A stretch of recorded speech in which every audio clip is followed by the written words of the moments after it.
And hi, this is Greg Muna, aka Master Moo. We're having another short episode of Music is a Revelation. So that's what I'm using as the title of this ongoing series of conversations. And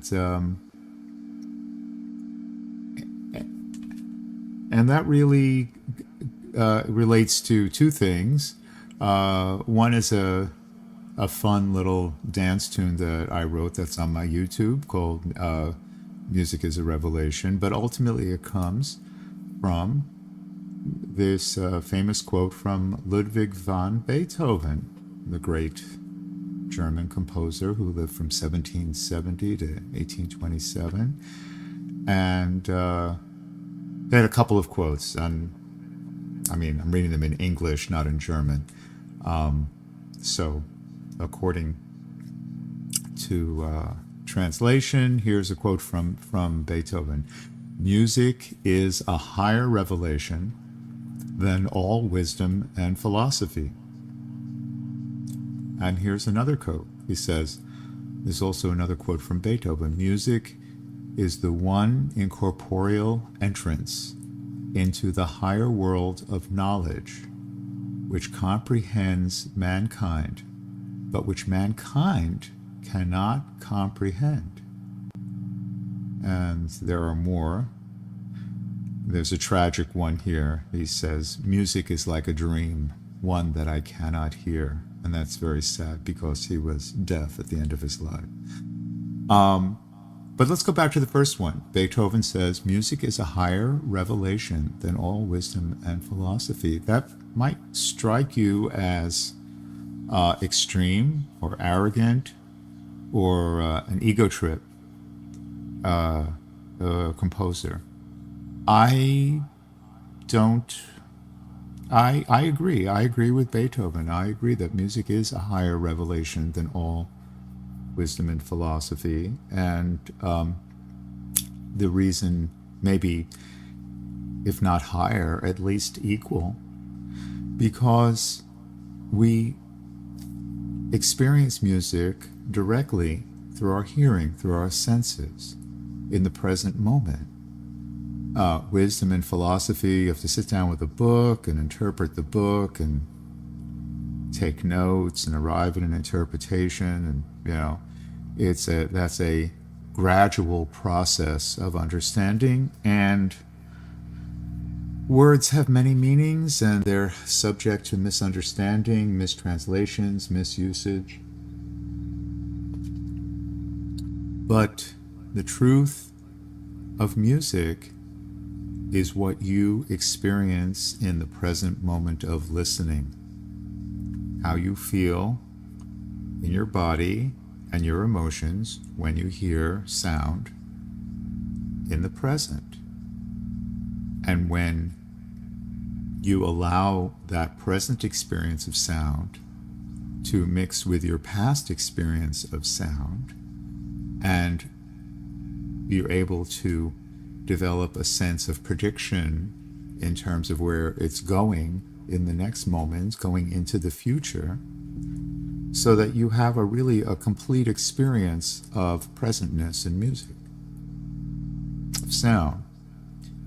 And what musicians do, what composers do, is that we try to structure patterns of sound so that your experience of it in the past makes sense in the present, and that as it's moving from the present into each future moment, that also makes sense, and that there is a kind of a coherence between your present experience of sound with your memories of past experience of sound and your sense of your future orientation of sound.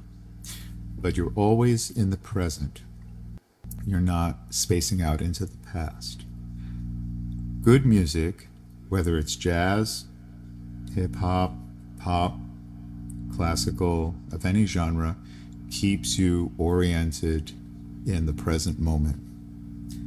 And if it allows you to space out and just go into a kind of a fantasy of the past, like a pleasant memory or something, well, that's a cocoon. That's like crawling into, like, I don't know, some smelly old blanket. It may be comfortable, but it's not as good as being in the present.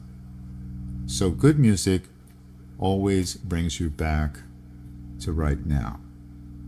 And Beethoven knew that. And he used everything that he could.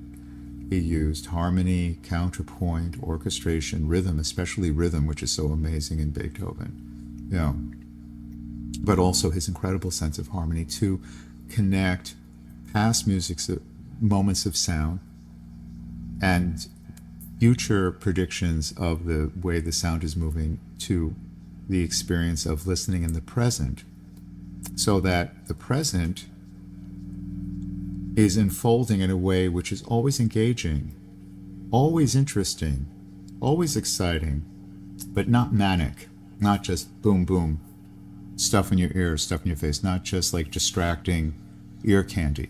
Yeah. It's not just like getting your attention in a false way, but it's maintaining your attention in a good faith way, not to manipulate you, but to keep you grounded and to keep you present. I was thinking about this Beethoven quote because I'm going to go listen to some music by him tonight. Since this weekend is International Women's Day, we are celebrating the greatness and the excellence and the strength and the genius of women.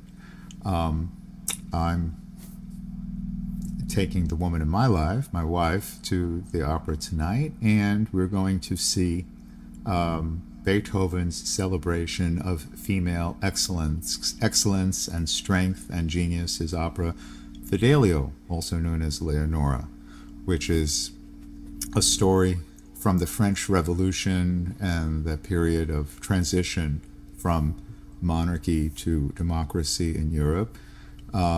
Beethoven wrote it over a long period of time, from about 1800 to about 1820. He was never satisfied with it. He kept on tinkering with it over about a 20-year period.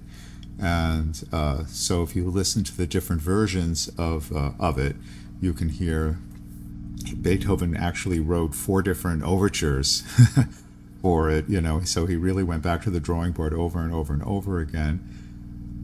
Beethoven was struggling to keep his opera and the music in the present. He kept on, working on it pretty much, his whole life. And so that's one example of presentness in music. And another of the many, many other examples of presentness in Beethoven's music, and which I try to imitate. I'm not comparing myself to Beethoven, because no one is like Beethoven, but which all musicians, have ideals, and this is a personal ideal for me, is to work with that. He was also trying to match his presentness of his music in Fidelio, which he was constantly updating and constantly revising. It was just sort of like one work in progress over sort of his whole adult life, And you can say, well, why bother writing the same piece over and over and over again? And I ask myself that question. And maybe you're asking it as well, because if you've noticed that, for example, these electronica pieces that we're listening to right now, this is one of a series of 100 different versions or 100 different variations, sort of on the same basic theme. Each one is different, but they all have the same basic format of 10 contrapuntal voices. In this case we're listening to as we said last time, the electronic continuo. So we're just listening to very gentle, soft sine waves and sinusoids accompanied by an oscilloscope, right? And there are 10 layers of sound, each in a different, occupying a different pitch space and a different register. So 10 discrete pitches. There are no duplicated pitches. There are no octaves. When I say duplicated pitches, in other words, if there's like C, there's only one C. There's not, an octave higher or an octave lower, And we have 10 discrete frequencies, 10 discrete pitches in 10 discrete rhythmic units. So each pitch unit has its own rhythm. And what we're hearing is the interaction of a harmony and a rhythm, which consists of 10 separate pitch levels on 10 different rhythmic levels. But we hear it all simultaneously in the present. So when we're just hearing it all at once, it doesn't break down like that. That's like an ex post facto analysis. In the present experience, in our phenomenological experience of it, just as it is appearing to us. And I should include that as a hashtag, phenomenology of music. I included the hashtags philosophy of music, aesthetics, but phenomenology is the branch of philosophy that looks at our sensory perceptions, as opposed to epistemology that looks at our knowledge and how we gain it, or ontology, which is our sense of being, right? Phenomenology is the branch of philosophy that is just looking at how we experience how we experience perceptions through our senses. And as we were talking about that last time, obviously there are the 5 senses. There's seeing, hearing, smell, taste, touch. Of those 5, we're focusing on one, the experience of sound, and how we encounter our perception of sound through attention. And we can have 5 different types of sensory attention. We can have visual attention, to image. We can have sonic attention to sound. We can have tactile attention. We can have attention to what we can touch and physical contact. We can have gustatory attention to what we taste, and we can have olfactory attention to what we smell. Of those 5 basic types of attention, of sensory attention, we have the one we're focusing in these podcasts and in these talks. What we're focusing on is the nature of sonic attention, and how sonic attention can be structured in such a way to keep us focused in the present, in a good faith way, without manipulation or exploitation, in a way which is completely enjoyable, fully consensual, which is not me forcing my sound on you, or it's where no one is being forced to sit down and listen. This is not like some sort of teacher saying you better listen or else. There's no threat, there's no ultimatum, there's no penalty, there's no fee.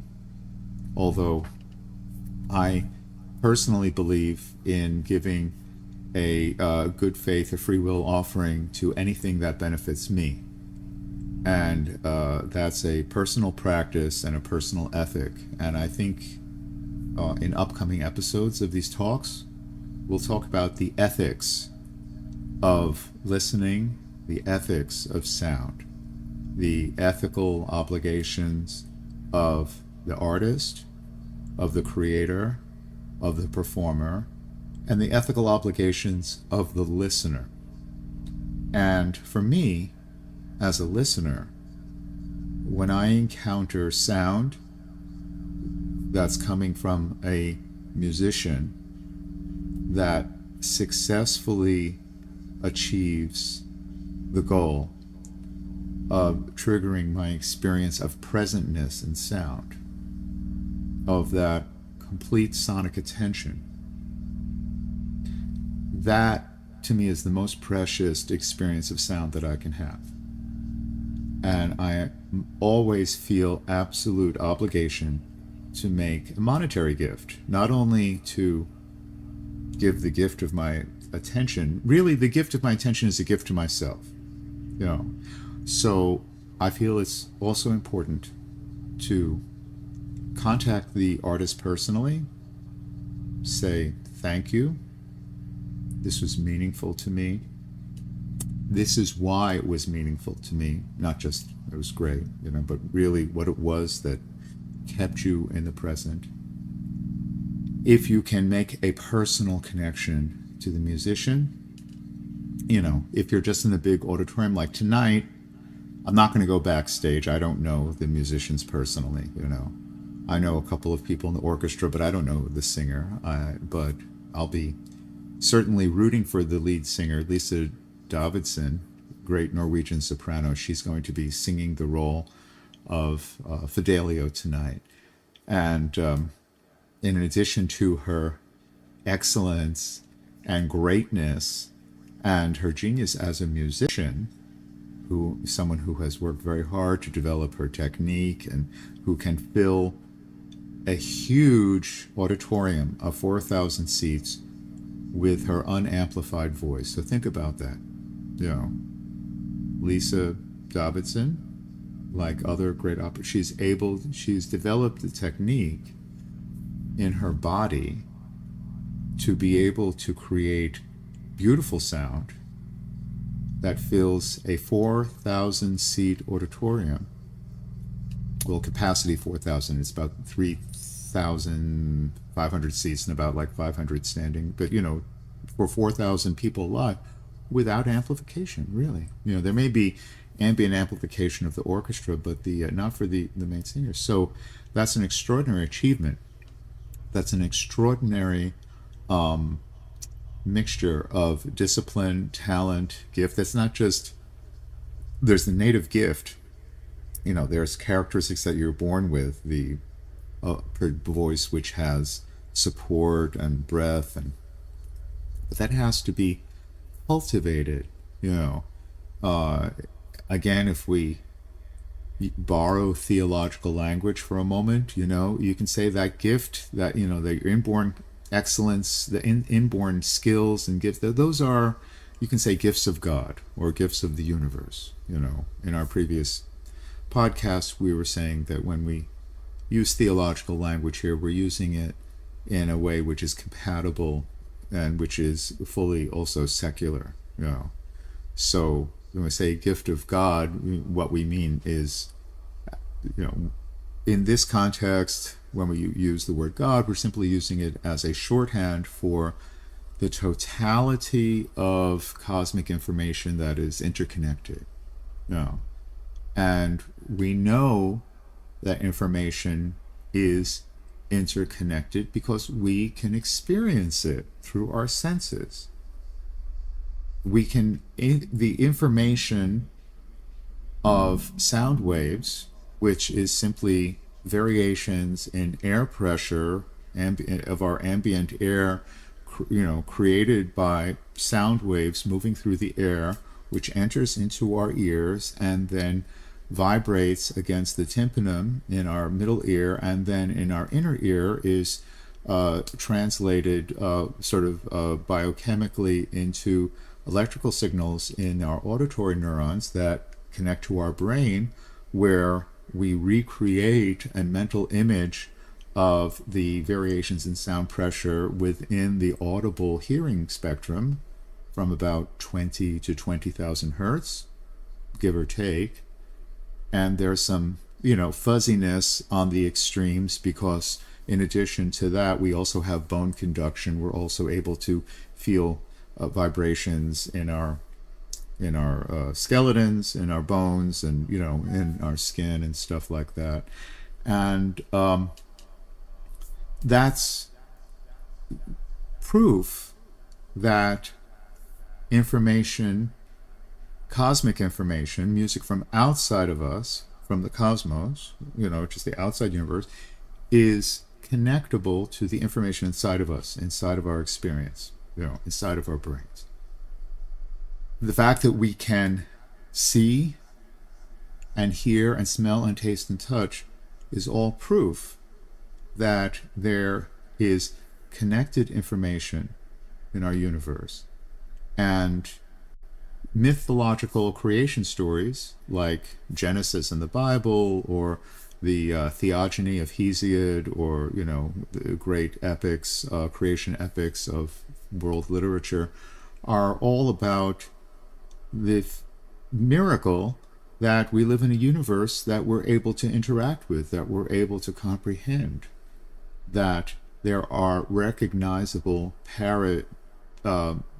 periodicity, units of periodicity in our experience, that there is sunrise and sunset. If you read the opening chapters, I'm not going to open up a Bible right now, but there's a book, it's called the Bible, and you can read it for yourself. If you read the opening chapters of Genesis, it talks about first day of creation, second day of creation, and how initially there is this undifferentiated void in which there are no patterns whatsoever, and then out of this infinite space, this infinite void, there become things like light, and basic alternation of light and dark, and there is sound, and then there is, like us, the first in the Bible account, there's just a void, and there's simply this sound, which is the voice of God saying, "Let there be light." I find that very interesting, and we'll come back to that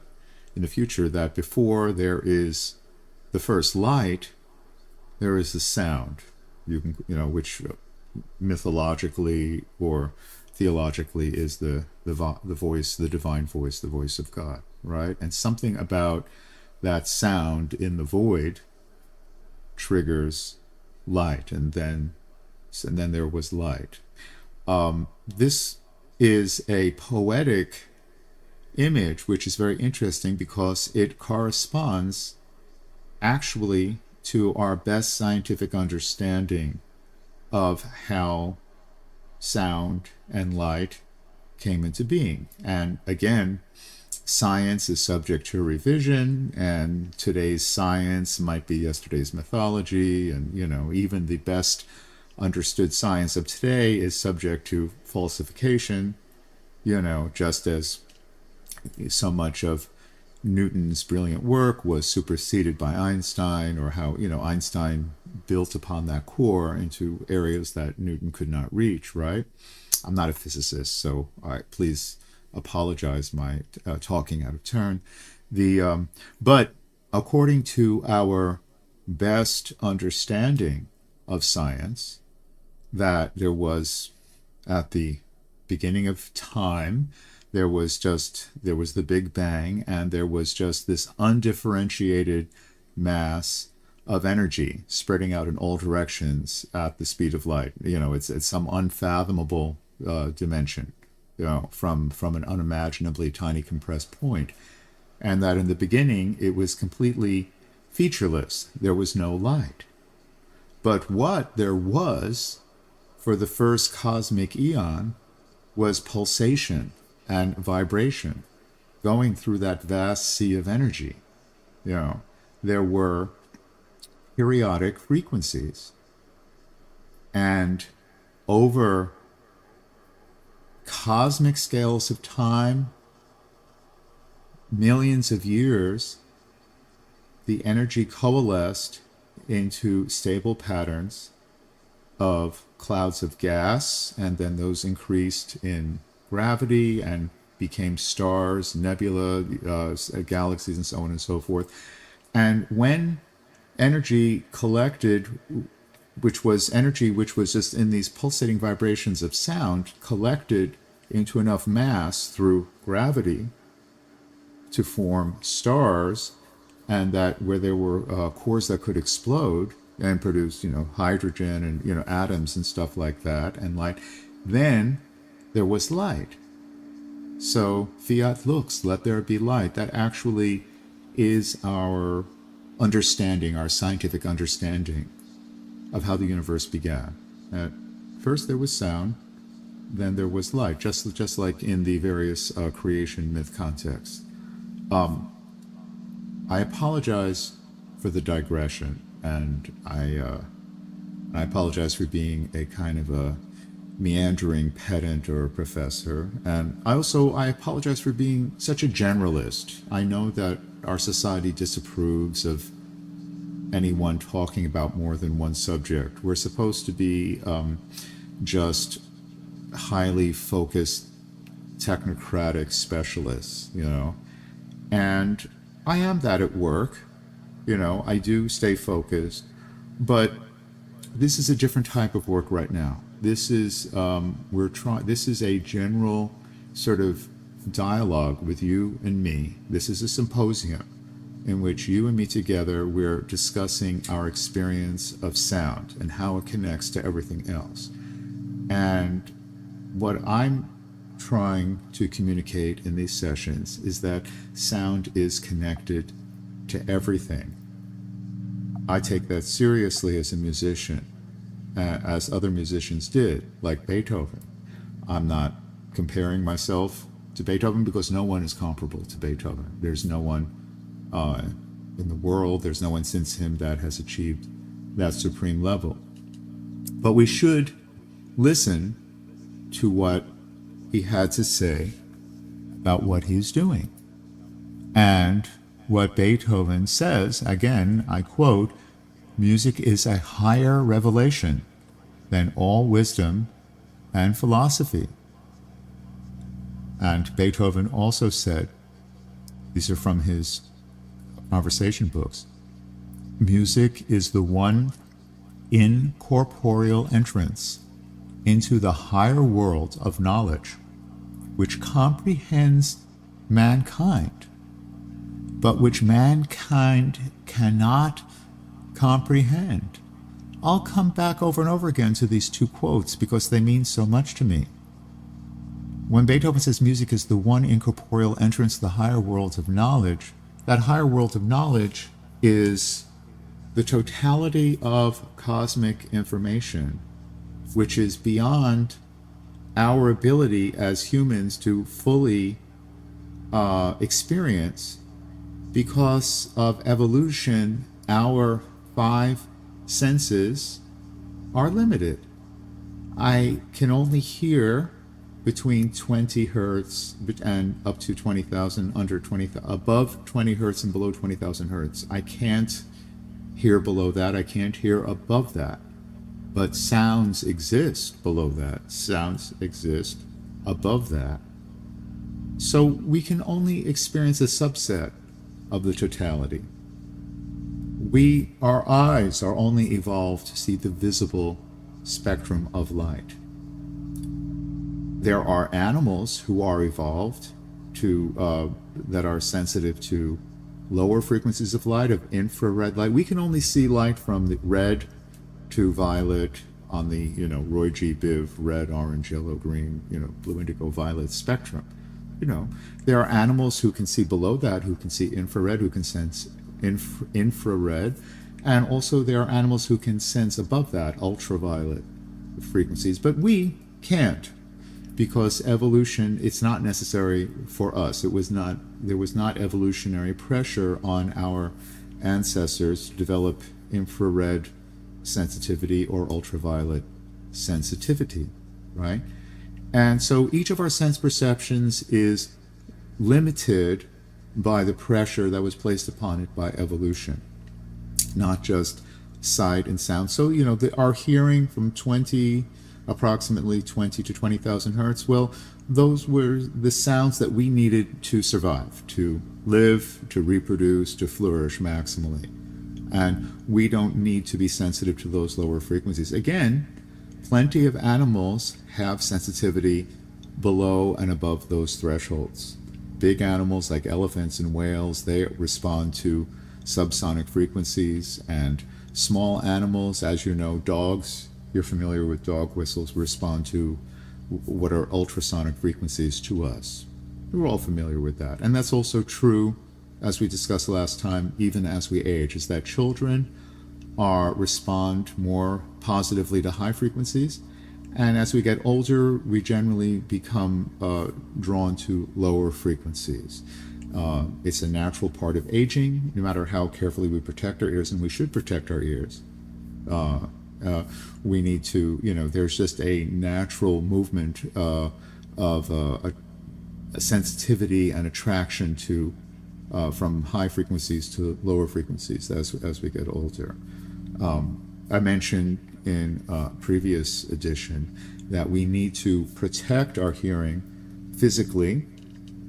I'm reminding myself to get a checkup for earwax and, get our ears checked, go to audiologists, go to ENT, make sure that our physical mechanisms of the outer, inner, and middle ears are in good working order, and to not abuse them. And that's not just in terms of like dirt and wax, but too much stimulus. And again, audiologists and ENT and doctors, general practitioners, all have told us that we need to avoid sustained exposure above 80 decibels. So I structure my music so that it works in that lower decibel level, in that below 80 decibel level. There are certain types of music which really only sound good at that sort of arena rock level. For me, that is counterproductive. I don't like being exposed in any sustained way to over 80 decibels. I don't like having to put in earplugs, and I don't feel ethically okay exposing you to sound sources that are over 80 decibels, because the golden rule, what goes for me goes for you. I don't want to damage my hearing, and I don't want to damage your hearing, and we are invested in maintaining as much of our hearing as we possibly can as long as we are alive. That's the other basic limitation, is that we have a finite amount of time between birth and death with our finite senses. But through our finite period of time of life and our finite senses, which are limited by evolution and genetics and so on, we have what Beethoven calls that portal, what he calls the incorporeal portal to knowledge. Again, let's look at that second quote from Beethoven, where he says, "Music is the one incorporeal entrance, that higher world of knowledge which comprehends mankind, but which mankind cannot comprehend." And again, what does he mean? You can just say that's just so much word salad. But actually, we know that information is interconnected, and it's interconnected in us. And because we are matter, which is self-aware, we are aware that we exist as ourselves. I am self-aware matter, you are self-aware matter, every human being is self-aware matter. So matter has the potential of self-awareness. And because we can perceive with our senses periodicity, we can see light and dark, day and night, we can see patterns of seasons and stars, we can see these progressions in the sky and the earth, we can see all of this, we can experience regularity of periodicity. This is what we're talking about, right? In the phenomenology and its relationship to the origin stories, right? Because we're able to perceive regularity, we are able to perceive regularity in all of our senses. And in sonic attention, in music, that regularity is rhythm. And that regularity is stable pitch.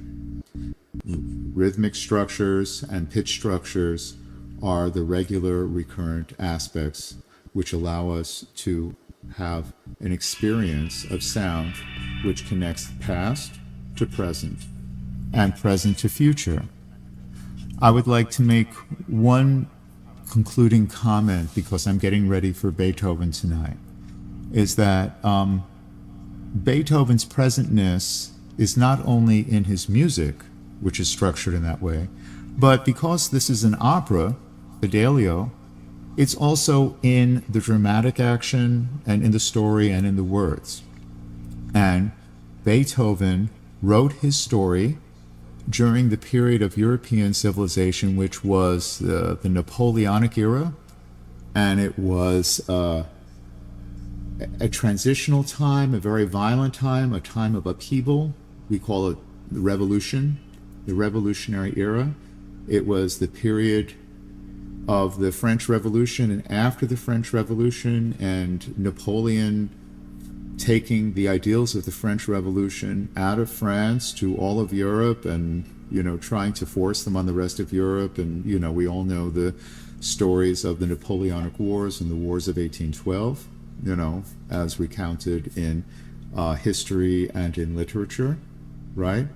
And we all know the ups and the downs of that. And Beethoven had ups and downs in terms of his own time as well.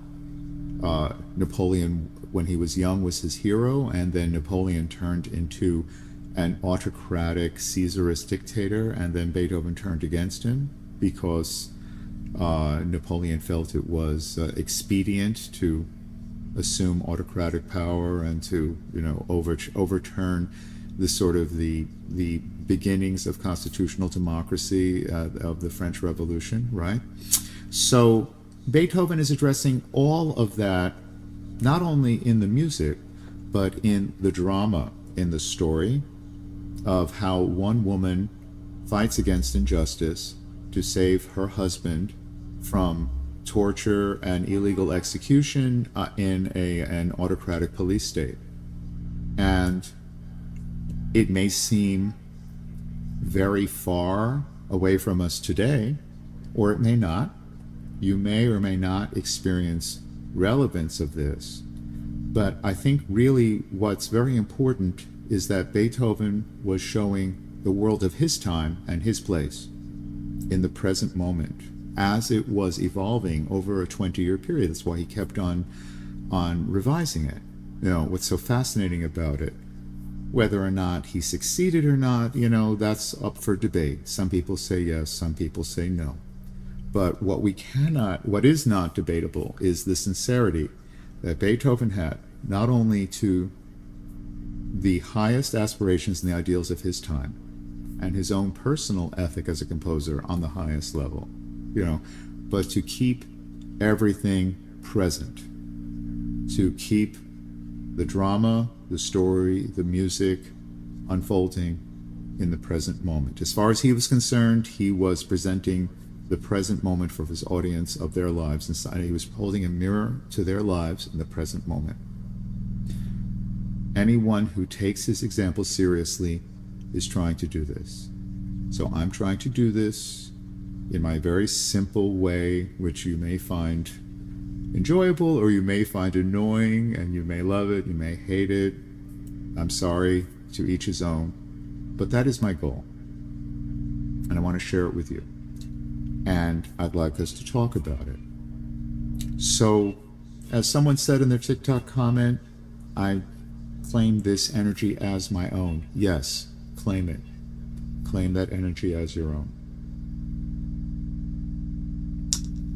I guess I'm just going to sign off with this episode of Music as a Revelation with a quote from Beethoven. And I look forward to meeting him tonight. Music is a higher revelation than all wisdom and philosophy. Okay, thanks. See you soon. Keep listening.